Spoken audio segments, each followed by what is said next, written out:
Hello students, you most welcome. इस video के according हम मैथ्स के इम्पोर्टेंट चैप्टर्स कवर करने जा रहे हैं। आज का पहला चैप्टर है हमारा लाभ और हानि, प्रॉफिट एंड लॉस। इस चैप्टर में हमने लगभग 44 से 45 ऐसे क्वेश्चन सिलेक्ट किए हैं जो हर कॉम्पिटिटिव एग्ज़ाम में पूछे जाते हैं। ऐसा कोई भी सिंगल कॉन्सेप्ट या फिर ऐसा कोई भी क्वेश्चन नहीं रहेगा जो एग्ज़ाम में पूछा गया और उस टाइप को हमने कवर नहीं किया है।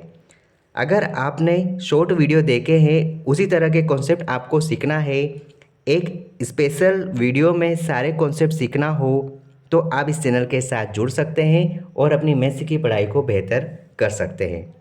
मैं कोशिश करूंगा कि हर टॉपिक के हर टाइप्स के क्वेश्चन कवर करूं।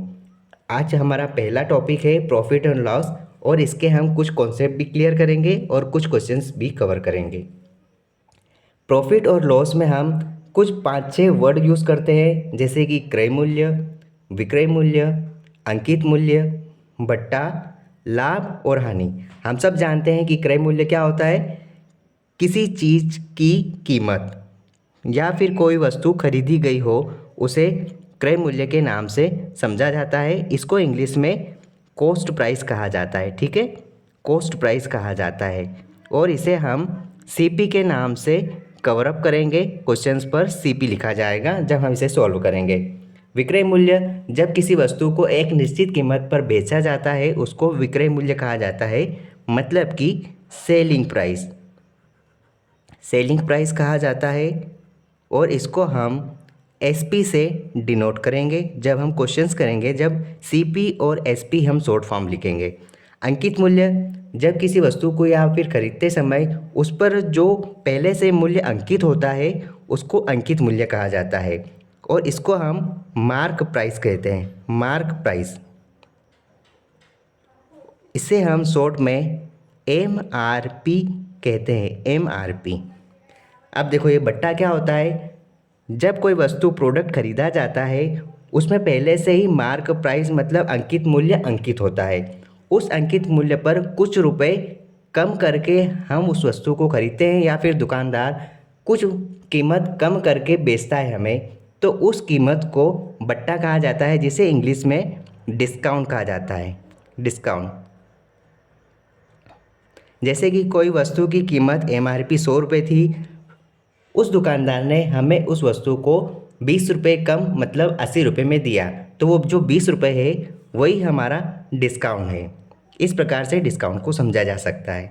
अब देखो, सबसे बड़ी चीज़ होती है किसी भी कीमत पर खरीदना या बेचना, उसके बीच का जो डिफरेंस रहता है वही हमारा प्रॉफिट और लॉस का काम करता है। किसी वस्तु को खरीदेंगे या फिर उसे बेचेंगे, अगर हमें उसमें फ़ायदा होता है तो उसे लाभ कहेंगे, जिसको हम प्रॉफिट कहते हैं। अगर किसी वस्तु पर हानि होती है, घाटा होता है, नुकसान होता है, उसे हम लॉस कहते हैं। ठीक है, इन चीज़ों का यूज़ करके हम प्रॉफिट और लॉस के इस कॉन्सेप्ट को कंप्लीट करेंगे। अब देखो, हम थोड़ा सा समझते हैं कि प्रॉफिट और लॉस आखिर में वर्क कैसे करता है।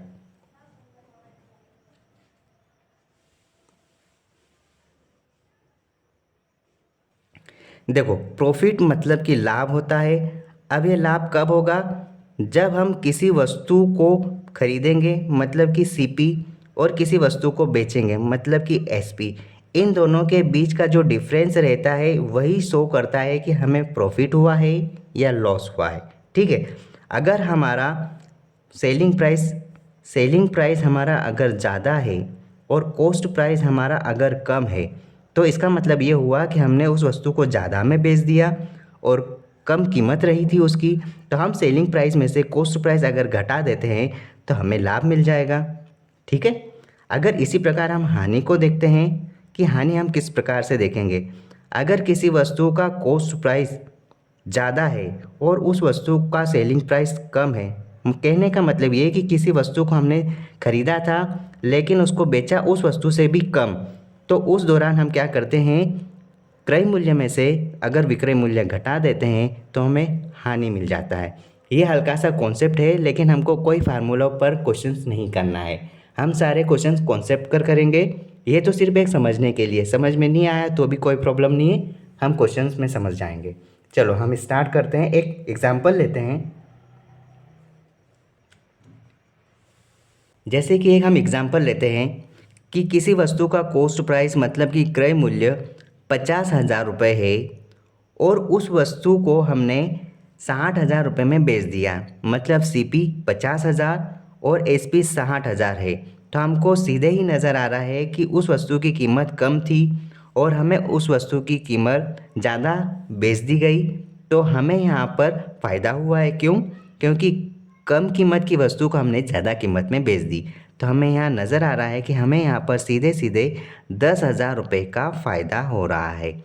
इस प्रकार से हम निकाल सकते हैं। ये तो वही बात हुई, कैसे हमने क्या किया, यहाँ पर सेलिंग प्राइस में से कॉस्ट प्राइस को घटा दिया, तब जाकर हमें यहाँ पर प्रॉफिट का पता चल गया। ठीक है, इस तरह से हमें यहाँ पर फार्मूलों को रटना नहीं है, हम खुद ही अपने कॉन्सेप्ट के अकॉर्डिंग फार्मूले बना सकते हैं। तो यहाँ पर हमारा कॉन्सेप्ट लग गया कि हमने ज़्यादा में ख़रीदी तो हमने सेलिंग प्राइस में से कॉस्ट प्राइस को घटा दिया तो हमें प्रॉफिट नज़र आ गया। इसी प्रकार से अगर हम देखते हैं कि लॉस कैसा पता चलेगा, यहाँ पर किसी वस्तु को 50,000 में ख़रीदा था और हमने उस वस्तु को 20,000 रुपये में बेच दिया, तो हमें नज़र आ रहा है कि उस वस्तु का कॉस्ट प्राइस क्रय मूल्य कम था और हमने सेलिंग प्राइस मतलब कि 20,000 रुपये में बेच दिया।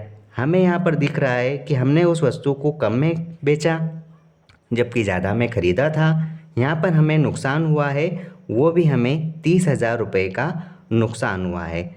हमने यहाँ पर क्या किया, हमने यहाँ पर सेलिंग प्राइस जो थी उस सेलिंग प्राइस को कॉस्ट प्राइस से घटाया, मतलब क्योंकि कॉस्ट प्राइस ज़्यादा थी, कॉस्ट प्राइस में से सेलिंग प्राइस घटा दिया तो हमें यहाँ पर लॉस का पता चल गया। ठीक है, इस प्रकार से भी हम पता कर सकते हैं और फार्मूलों के अकॉर्डिंग भी हम निकाल सकते हैं, लेकिन हमें फार्मूले हम खुद ही बना लेंगे, अपने कॉन्सेप्ट से फार्मूलों को याद रखने की ज़रूरत नहीं है। दूसरी बात यह है कि लाभ और हानि का जो चैप्टर है, ये चैप्टर हमेशा ही क्रय मूल्य पर डिपेंड होता है, कॉस्ट प्राइस पर ही डिपेंड रहता है। उसका रीज़न क्या है? उसका रीज़न ये है कि कॉस्ट प्राइस कभी भी बदलता नहीं है।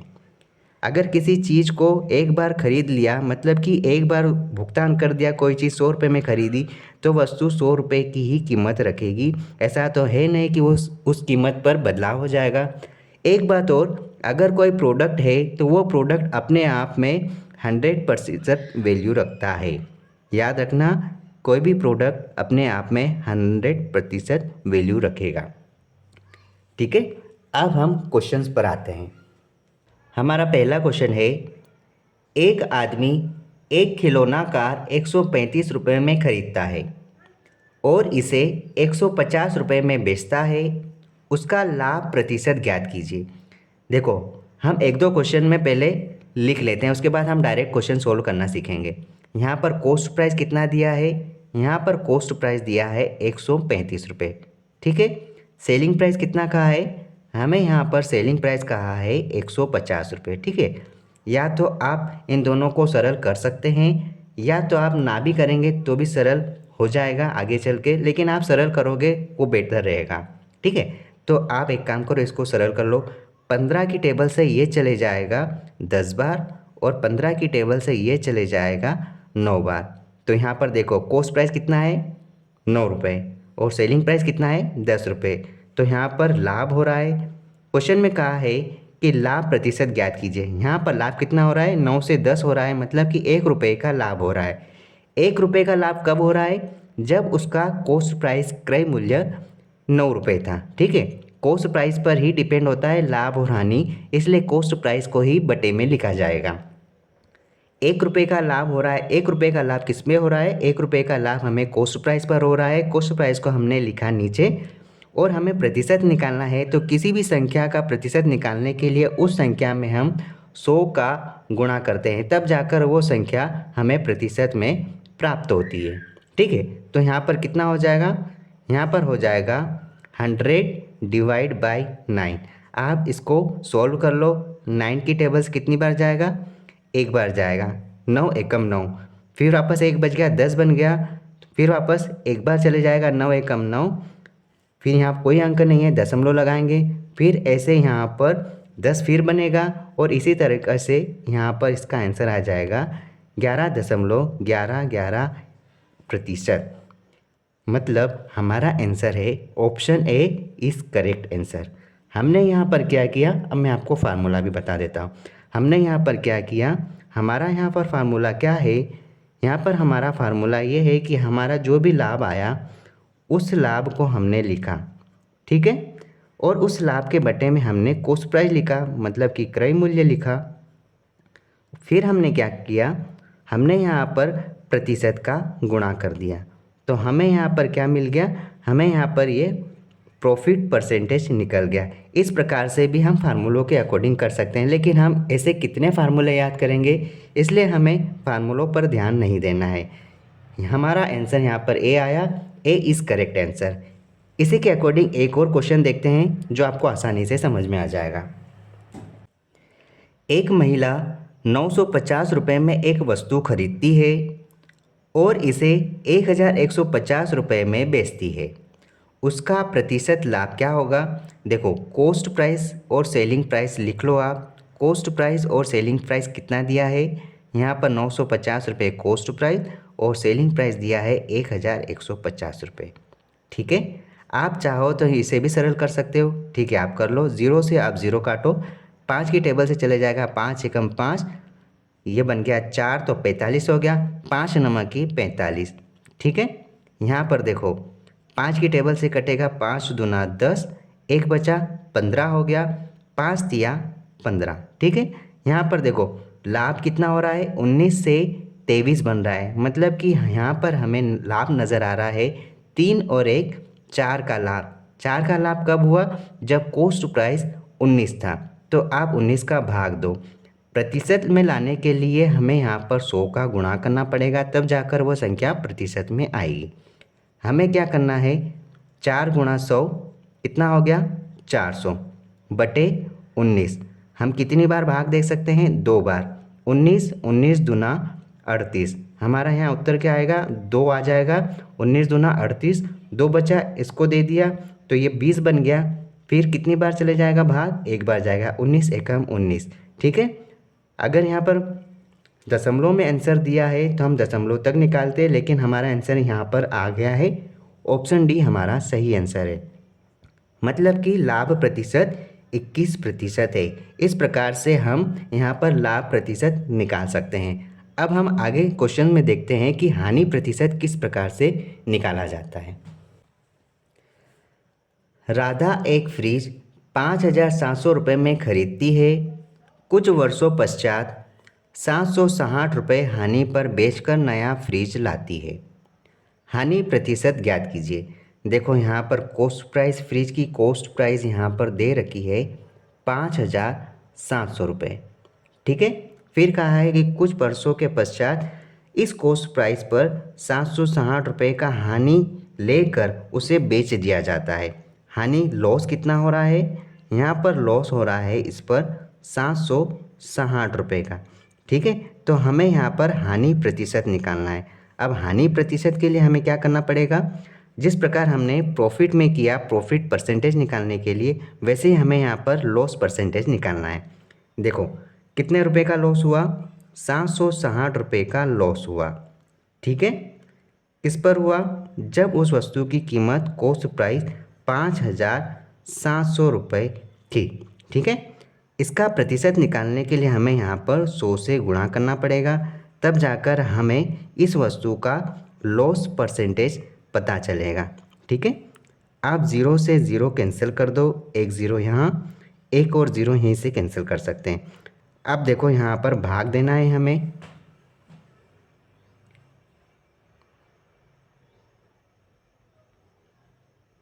उन्नीस की टेबल से चले जाएगा ये, 19 दूनो 38, 19 तिया 57 और 19 चौक 76 होता है। ठीक है, 0 इसका 0 रहेगा।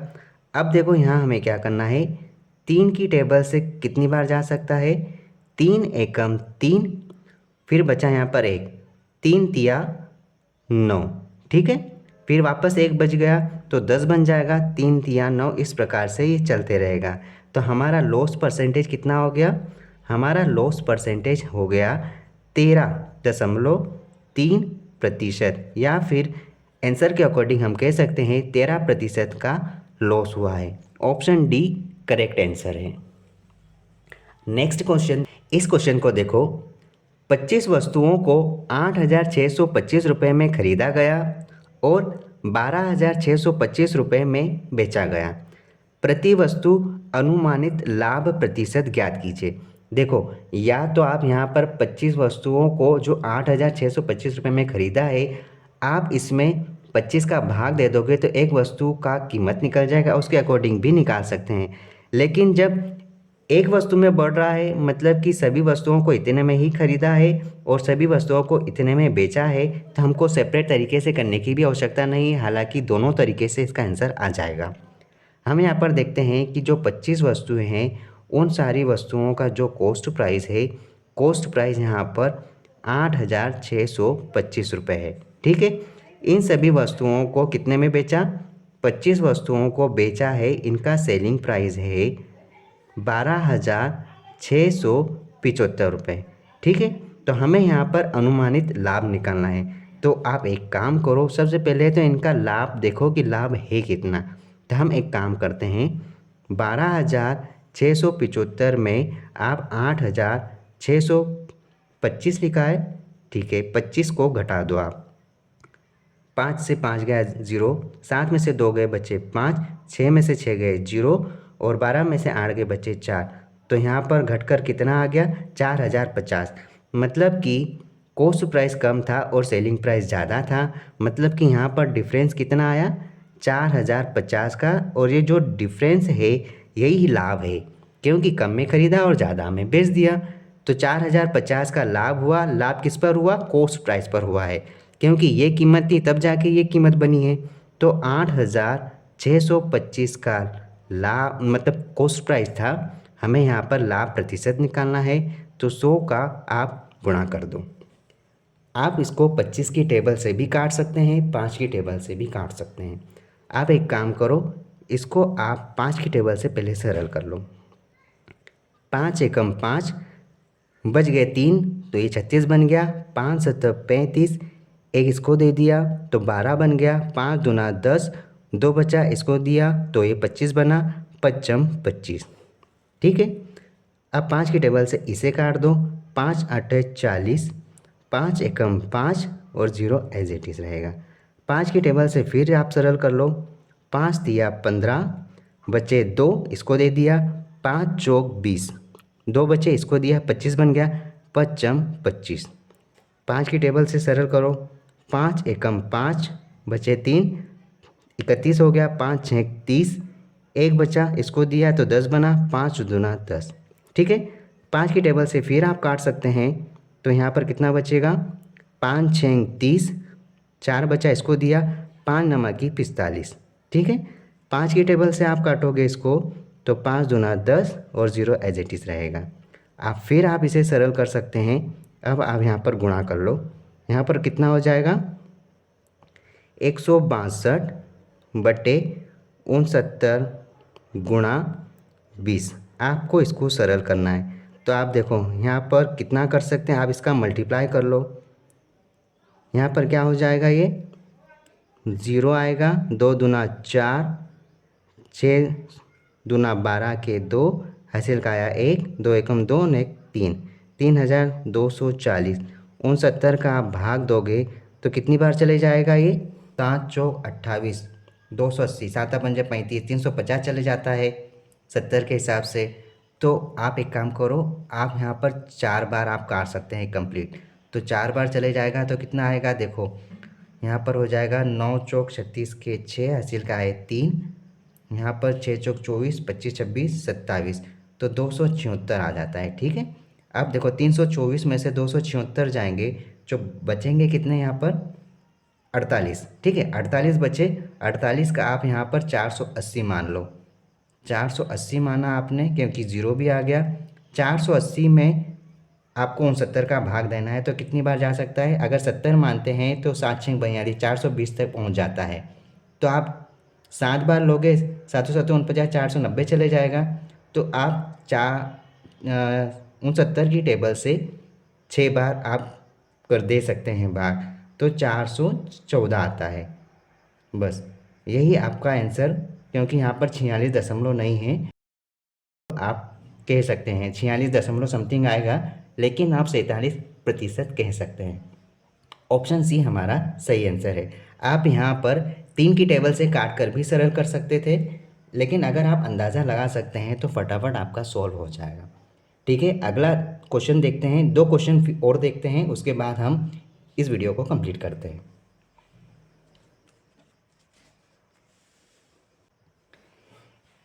एक बल्ला 750 रुपये में खरीदता है और 8% हानि पर बेचा जाता है, विक्रय मूल्य क्या है? देखो, हमें यहाँ पर कॉस्ट प्राइस कितना दे रखा है, 750 रुपये। ठीक है, और इस पर 8% की हानि होती है, लॉस कितना हो रहा है यहाँ पर, 8%। ठीक है, हम जानते हैं कि कोई जो भी वस्तु होती है, कोई भी वस्तु अपने आप में 100% वैल्यू रखती है।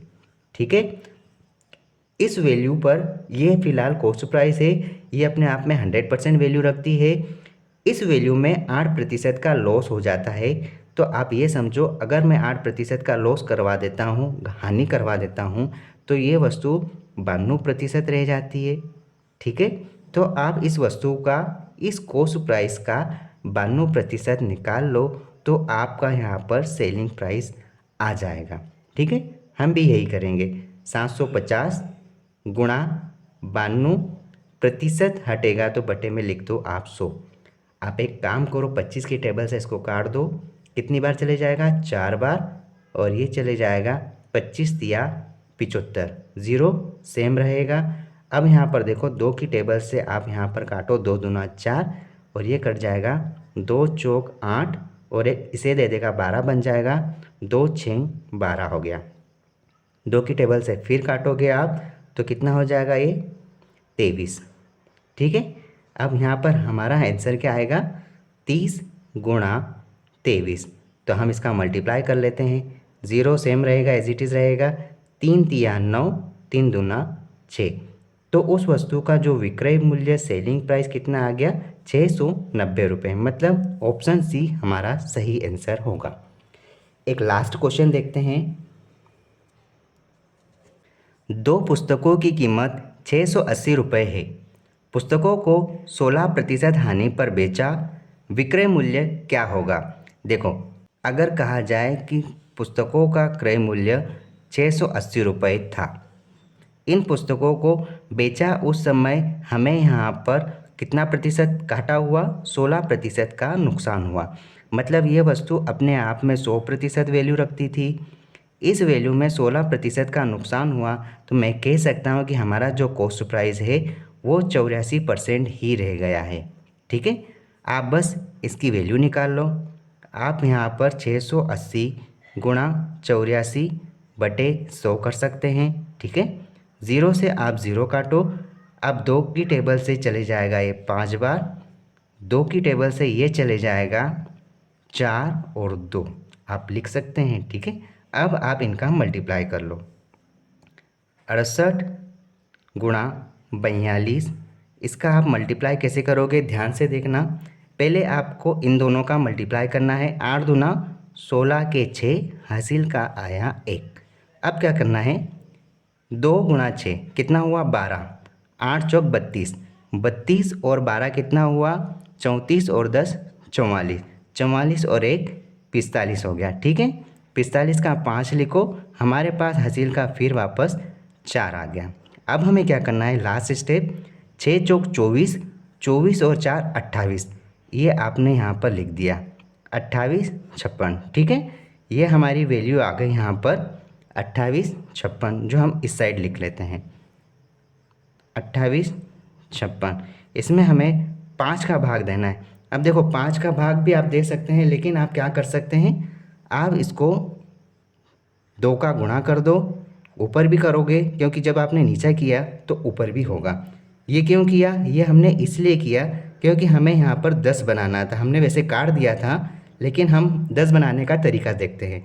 हम ऊपर गुणा करेंगे, 6 दूना 12, 5 दूना 10 और 11 का 1, हासिल का आया 1, 8 दूना 16, 17 के 7, हासिल का आया 1, 2 दूना 4 और 1 5।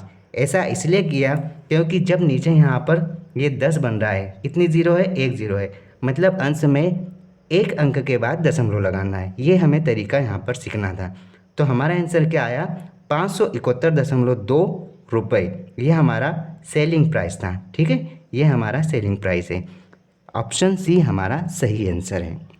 इस तरह के क्वेश्चंस को पाने के लिए, इस तरीके के अप्रोच सीखने के लिए आप इस चैनल के साथ जुड़ सकते हैं और अपनी तैयारी को बेहतर बना सकते हैं। All the best.